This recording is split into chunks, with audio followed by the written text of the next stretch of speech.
Good afternoon, you guys. It's your boy B. Mahari here, representing Mahari Nation Sports Podcast. Much love to the entire LDBC and the basketball community. You understand what I'm saying? Don't miss basketball conversations every Friday night, 9 p.m. Central Time, is where we discuss basketball-related topics, news, debate night, and all the related stuff revolving in the world of basketball. You understand what I'm saying? I hope you guys are staying safe during this Memorial Day weekend, during the quarantine period of the COVID-19 pandemic. You know what I mean? Just stay safe out there and don't do nothing stupid. You know what I mean? So, with all the pleasantries out the way, let's get down to business here, shall we? So, I was kind of just like rewatching the documentary again, and I was kind of scoping around on my phone and just scoping around about some of the things that Jerry Krause used to had about Michael Jordan. You know what I mean? And I ran into an article that was written by KC Johnson, and I know KC Johnson because he used to work for the Chicago Tribune. Now he works for NBC Sports in Chicago, and what this article really reflected on is how both Michael Jordan and Jerry Krause shared very much similarities between the two, combatants and what they didn't recognize within each other. You know what I mean? Because the thing with about Jerry Krause is that Jerry Krause was pretty much a stubborn person and very very competitive. The same was with Michael Jordan. They always wanted to outwork each other, and they were both obsessed with winning. And Krause pretty much knew that he would never win the battle of public, opinion, because Michael Jordan was just the most figured and most beloved athlete in all sports.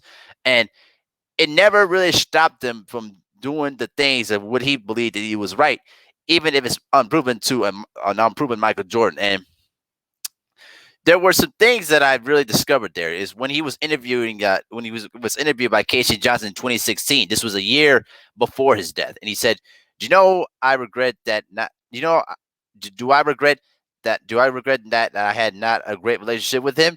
You know what? We won a lot of fucking games, right or wrong. I took this job. I thought the worst thing I could do is kiss the guy's ass, and we argued. But I remembered about 2 years after I traded Charles Oakley for Bill Cartwright, he and Charles were tied as can be. He called over to me at practice and said, "That trade you made was a pretty damn good trade." And I looked at him and I said, "Thank you." You know what I'm saying? I mean, the one thing that I can say about with Krause, here's my 2 cents about Krause.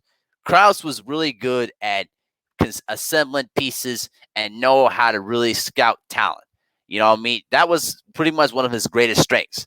But ultimately, what became his greatest weakness was he had a little man complex problem, because he always wanted to prove that he's always the best person out there, and wanted to receive most of the credit. And he really felt that there were a lot of he felt that he wasn't given most of the credit because Michael Jordan and Phil Jackson were getting most of the credit, unfortunately, which played a major role down the line in terms of the breakup back in 1998. But when Krause died in 2017, um, Jordan pretty much issued out a statement through social media. He pretty much called him a key figure in the Bulls dynasty, who meant so much to the Bulls and the White Sox and the entire city of Chicago. You know what I mean? Before he gave his condolences to the family. But the thing that really surprised me the most was when the memoirs of Jerry Krause finally was released to the public. And these were the memoirs of Michael Jordan, before he died. This was distributed from the Krause family to NBC Sports in Chicago. You know what I mean? I'm gonna post a link to the article in the description box. But here's what part of the memoirs of what Krause said about Michael Jordan before his death. Here's what he said, end quote. From the get-go, the challenge of building a championship team around a two guard was on my mind more than any other single thing. No NBA championship team had ever built around a two guard. All of them, save one team, built around a small forward, Rick Barry, and had built centers around. Been built around centers, I should say. The original plan surround him with shooters. He had to be coupled with a quality rebounders and a defensive center who could allow him to do his thing. Did I have any idea we'd be able to do it? My brother used to say, from your mouth to God's ears. And my father used to say, patience is a persistent spell success. I had to use a lot of those things to thought to a lot of those two thoughts in the next 6 years. When we found out about the lousy outcome of those 1985 tests on Jordan's broken foot, we set a strategy, part of which would alienate Michael and myself in his mind for the next up to teen years. I wonder sometimes when he became a general manager, had to see it from my end, if he now think that we had done the right thing. I said, Michael, I can't risk your career for a few games now. You'd be seen by the best doctors in the field, and they all agreed that you should rest and not play. Michael came back with, you know, I know my own body, and I want to play now. Now, now comes to the dispute statement. I remember saying, Michael, you are a player, not a medical doctor. I had to do what was right for the team, and as a result, I'm not going to let you play. Michael has told people who are not at the meeting that I told him that he was an employee of the franchise and had to and as a result would do what the franchise told him to do or else. He said he knew that the moment loyalty in the NBA between teams and players was non existent, it changed his outlook on the game and on me. Now, do you think I'm dumb enough in front of the owner within the ears of the prominent medical people from all over the nation to tell a young star that he was an employee? I don't think so. Personally, despite our problems off the court, he was a great deal. He was a great to deal with on the court, where it counts. He wanted to win as much as I did, and we both were driven by winning again and again, looking for any edge to keep it going. Despite his quote about my supporting cast early in his career, he knew deep down that no individual was good enough to win this game, and without being on a team that could win. Now, here's the most interesting part. Here's what he said. One of the things we measure by when we measure greatness is does an athlete make his teammates better? Michael made all teammates better by his mere presence. If you were smart, learned how to play with him, and worked very hard, he was a joy to play with. The opposition, despite some thinking that he let him get his 40 and stop the other guys, had to pay tremendous amount of time and energy into preparing and playing against him.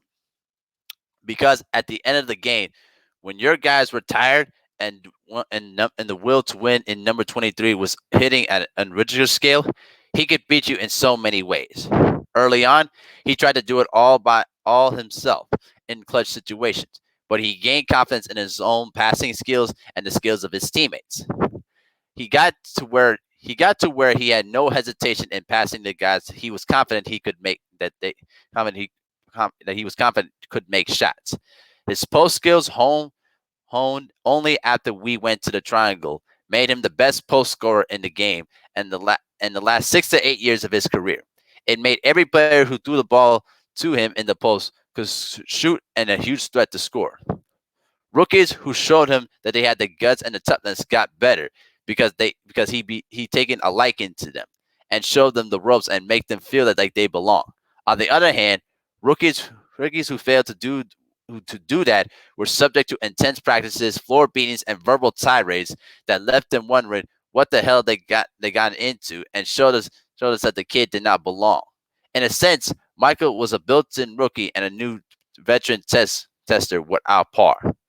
To everlasting credit, at the end of the time with the Bulls, he couldn't have really screwed the franchise big time, and he didn't. In the summer after winning the last championship, he cut his index finger of his shooting hand very badly with the cigar cutter. That was basically during the summer when he was out in the Bahamas. It was seriously questionable if he ever regained his enough movement in the finger to be himself again as a shooter. He could have easily put us in an extremely tough situation by saying that he wanted to play and force us to sign him to the biggest contract in teen sports history.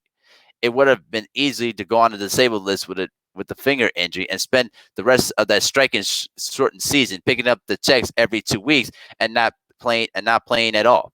But Michael being Michael once again signed a contract and gave you 1,000% effort and would not think of stifling you. We were good for we were When we were good for one another, I think we turned out to be a great match. We were both stubborn, strong-willed competitors and proud of our ability and wanted to carve out our own niche in the game's hierarchy. End quote. I really thought that Jerry Krause, pretty much put some of his own perspective of how the relationship was kind of working out between those two. But the thing that that was kind of disappointed in the documentary was that we didn't get to hear more about Jerry Krause's side of things, because I did see a lot of other similarities between the two, because both of them were basically strong-willed competitors that wanted to win in the worst way, but both of them had different ways of approaching it. You know what I mean? Because Jerry Krause comes in from the business side of perspective, and you reflect back towards the second season. You know what I mean? The Bulls were pretty much at that time, they were not going to be a good team. So, if from Browse's perspective, it may have been best for him not to make the playoffs and probably take a chance on one of them draft picks to try to rebuild the team. But Michaels was the kind of a person that, listen, I'm not here to win draft picks. I'm here to win, and I'm here to compete and get to the playoffs. And I think from that point forward, it kind of just soured the relationship, despite the moves that Krause made to help build one of the greatest dynasties in the history of sports. You know what I'm saying? And I think that over time, both of those two egos, they were eventually going to clash with one another, but it didn't clash enough to try to break off the fabric of what they were building together and what they were winning.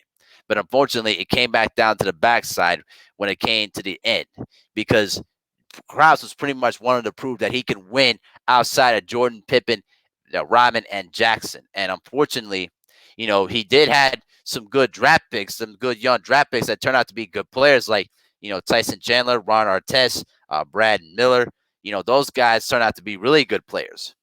But unfortunately, it came in after they left Chicago, and it wasn't not like Jerry Krause had a horrible eye for talent. He had a really good eye for talent. But the thing is, though, bro, like he's just that his ego was just too much for his own intellectual mind, and it came back to bite him in the backside when people remember him now.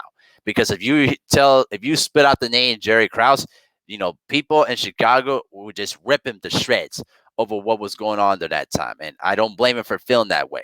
But I felt that I just wanted to, speak on his perspective a little bit more and put some spin on what he was thinking at that time.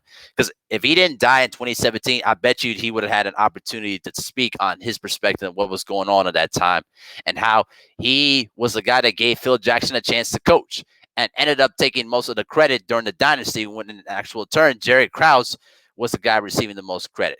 But that little man complex in his mind was just too much for him to deal with, and he wanted to prove that he could be the man to build a championship team outside of that legendary trio of Jordan, Pippen, and Jackson. You know what I mean? And unfortunately, it didn't turn out the way he wanted to, and now he's vilified in Chicago sports lore forever, which is something that he probably wished it would never meant to be, because he was born from Chicago and lived throughout most of his life in Chicago. And unfortunately, that's not what the case is. But I'm going to post the link to that article in the description now, so you can guys read it for yourself. But tell me what you guys think about what Jerry Krause said in his memoirs, in 2016, which was the year before his death in 2017. You know what I mean? Do you see some of the similarities that Krause was alluding to about him and Jordan, or do you guys see it differently? So let me know what you guys think in the comments section. Y'all have a good day. Peace.